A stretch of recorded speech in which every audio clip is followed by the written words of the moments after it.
Perkenalkan, nama saya Ica Mariska Sina, NIM 19100200217.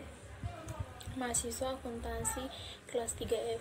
Di sini saya akan menguraikan jawaban ujian tengah semester perpajakan. Nomor 1, Pak Aryadi merupakan karyawan pada perusahaan Jaya Selalu dengan status K/3. Ia sudah kawin, mempunyai tanggungan 3 anak, penghasilan sebulannya sebesar 10 juta rupiah, dan membayar iuran pensiun sebesar 250.000. PTKP-nya sebesar 4.500.000. Hitunglah PPh pasal 21 terutang Pak Aryadi. Penyelesaiannya, yang pertama, gaji sebulan Pak Aryadi sebesar 10 juta. Pengurangannya yang pertama, biaya jabatannya besar 5%. Kenapa kita ambil 5%? Karena berdasarkan pasal 17 ayat 1 huruf A Undang-Undang PPh, lapisan PKP yang terdiri dari 0 sampai dengan 50 juta dikenakan tarif sebesar 5%. Jadi 5% dikali dengan 10 juta sama dengan 500.000. Yang kedua, iuran pensiunnya sebesar 250.000.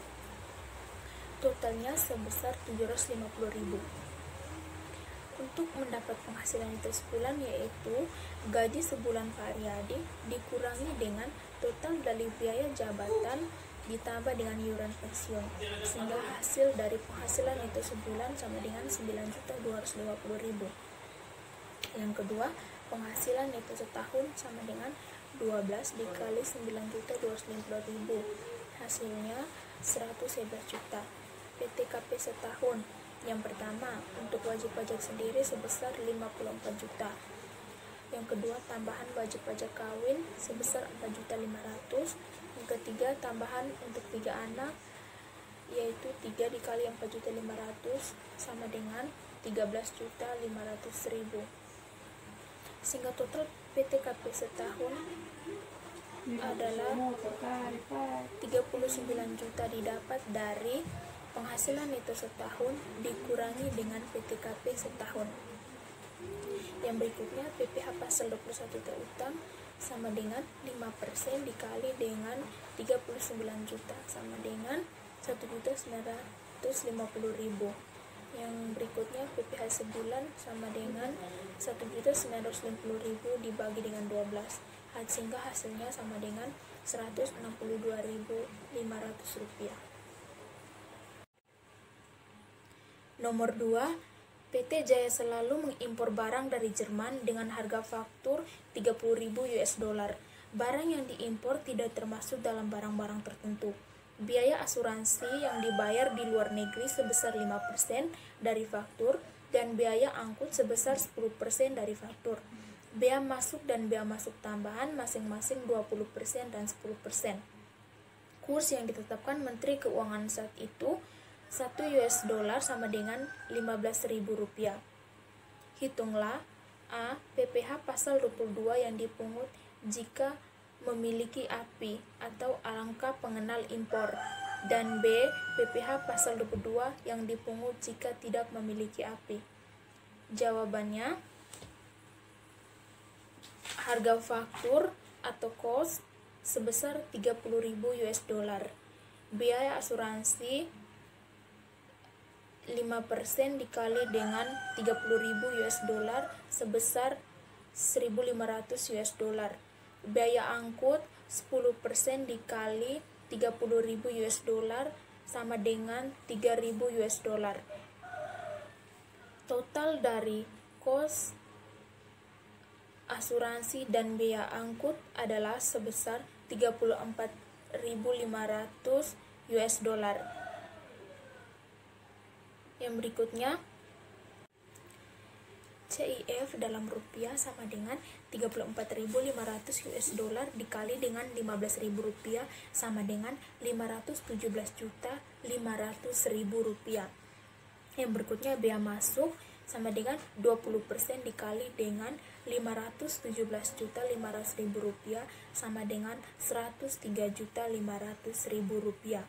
Yang berikutnya, bea masuk tambahan sama dengan 10% dikali dengan 517.500.000 rupiah sama dengan 51.750.000 rupiah. Jadi, total nilai impor sama dengan Rp672.750.000. Yang berikutnya, A. Menghitung PPh pasal 22 yang dipungut jika memiliki angka pengenal impor sama dengan 2,5% dikali dengan 672.750.000 sama dengan 16.818.750. B. Menghitung PPh pasal 22 yang dipungut tidak memiliki angka pengenal impor sama dengan 7,5% dikali dengan 672.750.000 sama dengan 50.456.250. Nomor 3. PT Riang Selalu merupakan perusahaan yang memproduksi baja menjual hasil produksinya kepada PT Gembira Selalu senilai 825 juta, termasuk PPN 10%. Hitunglah PPh pasal 22 terutang. Jawabannya, pertama, nilai transaksi penjualannya sebesar 825 juta. Yang kedua, dasar pengenaan pajaknya sama dengan 100 dibagi 110 dikali dengan nilai transaksi penjualan, yaitu sebesar 825 juta, sehingga hasilnya sama dengan 750 juta. Yang berikutnya, menghitung PPh pasal 22 sama dengan 0,3% dikali dengan 750 juta. Hasilnya sama dengan 2.250.000. Nomor 4. PT Jaya Selalu membayar sewa kendaraan yang dipakai untuk operasional perusahaan di dalam kota Yogyakarta sebesar 3 juta kepada Tuan Yadi yang mempunyai NPWP. Hitunglah PPh pasal 23 terutang. Jawabannya, untuk menghitung PPh pasal 23 menggunakan tarif 15% dikali dengan 3 juta sama dengan Rp450.000. Nomor 5. Nomor 3. PT Riang Selalu merupakan perusahaan yang memproduksi baja menjual hasil produksinya kepada PT Gembira Selalu senilai 825 juta, termasuk PPN 10%. Hitunglah PPh pasal 22 terutang. Jawabannya, pertama, nilai transaksi penjualannya sebesar 825 juta. Yang kedua, dasar pengenaan pajaknya sama dengan 100 dibagi 110 dikali dengan nilai transaksi penjualan, yaitu sebesar 825 juta, sehingga hasilnya sama dengan 750 juta. Yang berikutnya, menghitung PPh pasal 22 sama dengan 0,3% dikali dengan 750 juta. Hasilnya sama dengan 2.250.000.